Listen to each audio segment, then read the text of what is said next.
Hello everyone, welcome to the Carrow Road Media Room, Lounge, I think it's called. Michael Bailey here with David Freezer. Hello David. Not enough sofas to be a lounge. Not enough, but one television, which is currently showing Spurs winning at West Ham. So Paul Chesterton, our photographer, is not in the best of moods at the moment. We'll leave him to it.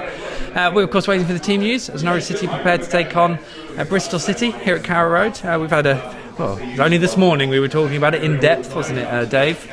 So we'll wait for the team news to come in. Any last thoughts before the news is broken? Well, I don't think there's too much to surprise us, really. I mean, the one that could throw things out would be if Grant Hanley plays, but I think we'd all be pretty surprised to see that happen, wouldn't we? Yeah, I think we're imagining the back four to stay as it has been, because it's reasonably successful given how tricky things were before and up to the Millwall game.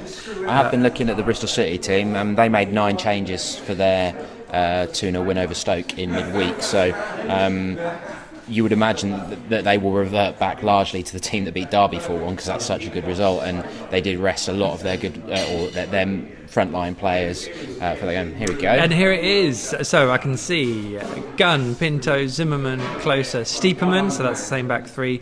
Reed and Tribal with Watkins, Vrancic, Murphy and Jerome. So I think, given the conversations we were having earlier in the day, Daniel Farke has opted to play Harrison Reed because that works and allows him to rest Tetty, who's on the bench, probably for the game at Middlesbrough. Meanwhile, free behind Jerome of Watkins, Vrancic and Murphy. A lot of pace in that, and as soon as Pad said it, I thought, yeah, that sounds good.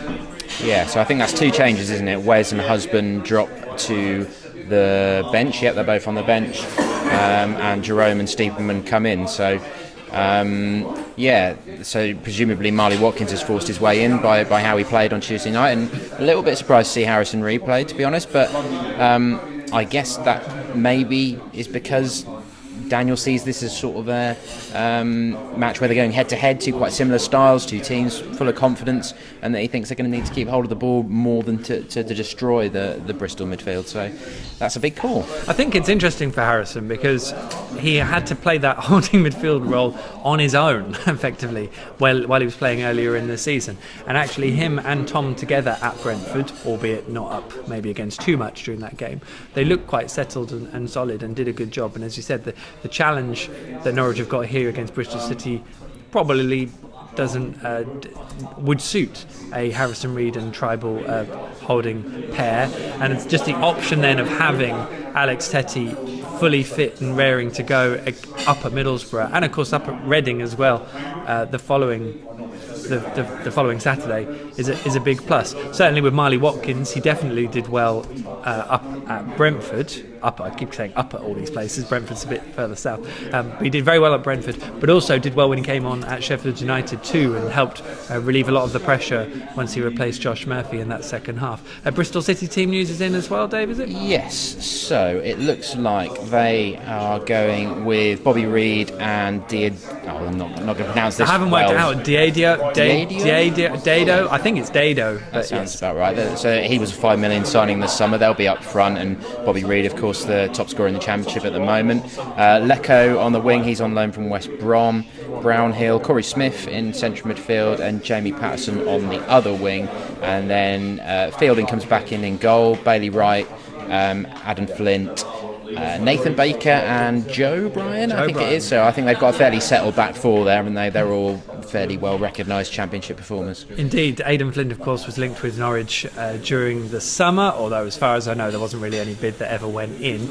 And in terms of Joe Bryan, I have a feeling that had Alec Neil somehow still been at this club, he may well have looked at Joe Bryan as a possible left-back recruit. So a couple of very decent players here, and there are sides that probably underperformed last year after a horrendous run. Lee Johnson stayed, and they'll be hoping that, as we said this morning, if you have a look at PinkUn.com, you can check out our Matchday live show this morning.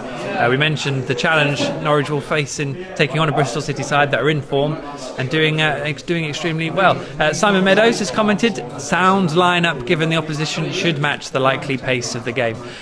Predictions. I don't think I got a prediction out of Paddy before he left, so he likes to avoid them where possible. Yeah, he wasn't going to volunteer it, which is fair enough. Dave, do you want to give us a prediction? Oh, I don't like predicting a win, but I've just got, I think maybe a 2-0 Norwich. Oof. which would be Another a clean sheet. Yeah, I mean, that's optimistic.